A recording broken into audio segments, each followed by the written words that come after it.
Halo, selamat sore. Nah, ini nih setup untuk hari ini ya. Nah, ini tuh kan udah masuk area basicnya BBMA. Nah, kalau kita mau entry, kalau udah masuk di area basic kayak gini ya kita tinggal nunggu hasilnya saja. Ini contoh kita sudah ngambil entry nih. Kok ini sebenarnya udah tak buat video sebelumnya ya.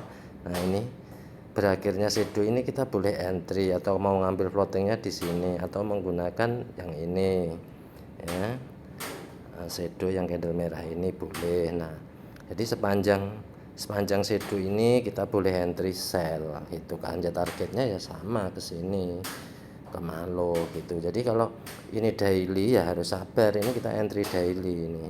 Nah, ini udah masuk basicnya BBMA. Nah, ini sepanjang ini ke atas ini boleh entry. Nah, SL nya jauh karena ini emang daily. Nah, kalau jauh kayak gini kita kan nggak mungkin mau entry di sini, nggak mungkin kan. Kita turunkan aja ke time kedua H4. Nah, di H4 kita perhatikan di sini ini ada resist. Nah, ini kan yang dikejar kan, yang dikejar ini. Nah, itu ini dia mau nge-breakout ini. Itu loh.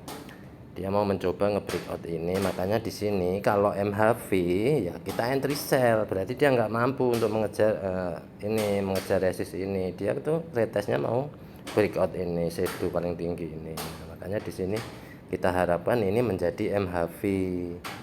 Kalau MHV kita entry sell gitu. Nah, coba kita lihat di H1. Di H1-nya besar kemungkinan kalau dia mampu naik di sini akan terjadi ekstrim. Tuh, jadi potensinya seperti itu. Jadi kalau sama mau sabar sebenarnya ya entry-nya nunggu H4 close.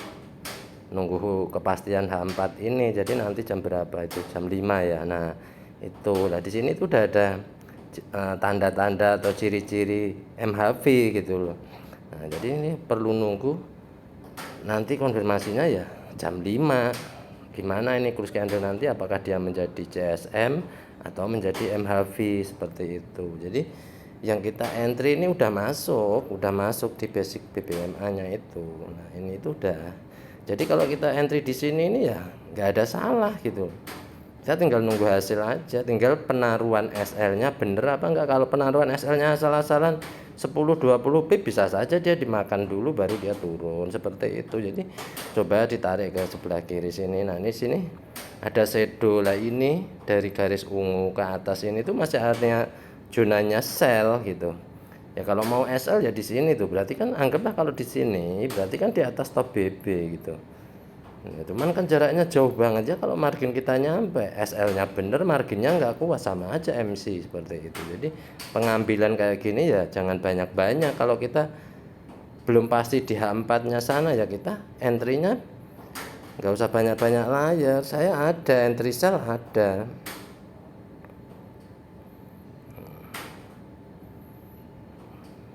Nah, selama ada di zona ini saya pasti entry. Ketika dia nanti naik ya akan saya entry lagi sepanjang ini gitu loh. Ya entry berapa? 2-3 layer. Kalau saya gitu, karena apa? H4-nya belum close. Jadi anggaplah kita itu ngambil floating gitu.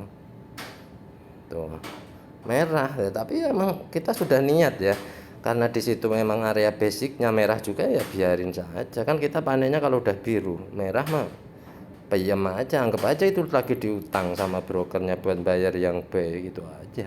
Nah, jadi ini sampai garis merah ini nanti saya entry sell, sampai atas ini saya akan entry sell nih.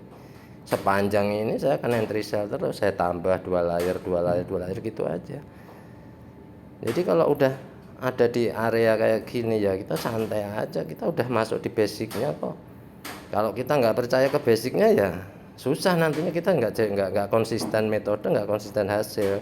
Kalau dirunut dari sini ini CSM sell. Nah, shadownya di sini, ini naik kan ngambil nolnya ini. Bisa dikatakan ini re-entry. Nah, kalau namanya re-entry di pas MA5, MA10 ini harus ada candle gitu loh.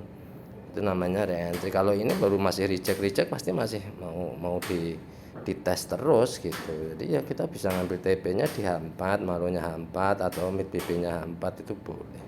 Kira-kira seperti itu. Oke, terima kasih.